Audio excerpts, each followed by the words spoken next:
This week, I want to talk about the phrase law and order. Really easy to say, really easy to pitch, really easy to get people riled up and scared behind you, thinking that all the cities across the United States of America are burning, or that it's just Democrat cities and not Republican cities. But it's the same old stuff. We've seen it before with Nixon, where he used the words law and order to punish his enemies and create a list for the hippies and also for black groups fighting for civil rights as well. So we all know how this works. Dictators use the words law and order to use the military to take out their enemies. This is exactly what we're talking about. This is nothing new. So I'm not understanding why this is getting so much traction. Or is it really getting traction, or is this sensational lines that people are just louder, just saying that we need more law and order?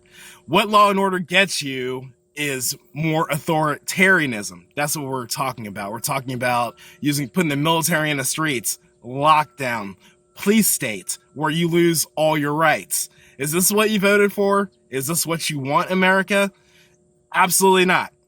Maybe I could see if this was, let's just play a little test here. Let's say that there really was crazy crime on the streets.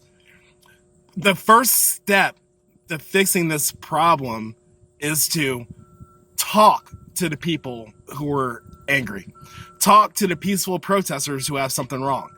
None of this has been done. It's just been a straight bludgeoning to create more tribalism that, guess what? Helps a campaign. You're being played.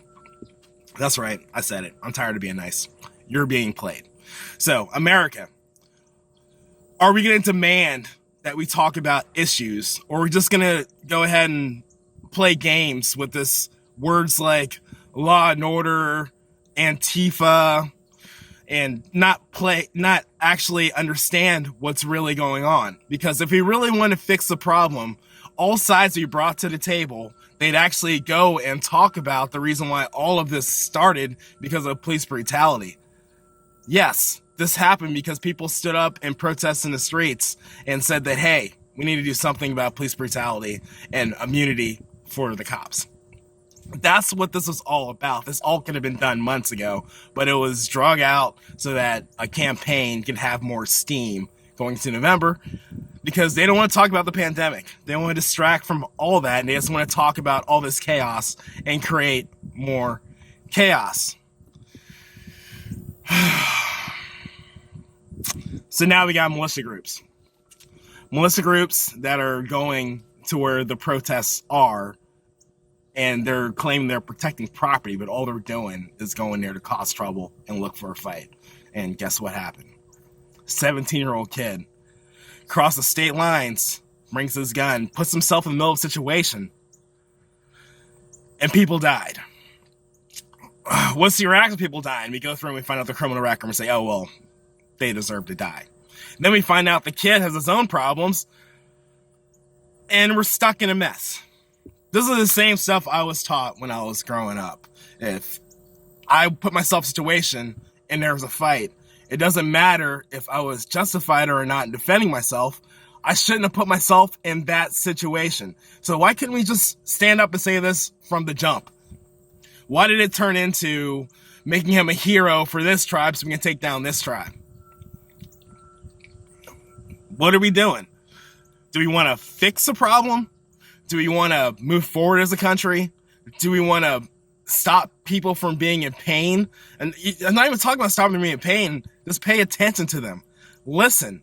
Most people aren't even listening to what the problem is. I mean, I'm sitting there scrolling around my feed, and I have people saying that America was never a racist country.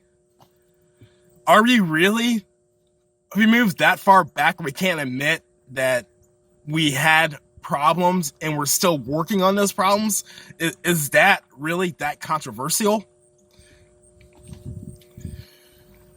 I mean, where do I go from here? I'm at my wit's end, because I'm feeling like all of the loudmouths are directing the conversation, and the people who actually have rational thinking are just don't want to say anything because they're tired of fighting. Is that what's going on in America? We can do better. We can be better. But the question is, do we want to be better? Think on that. My name is Kalfani King. Thank you for attending my Jeep Chat.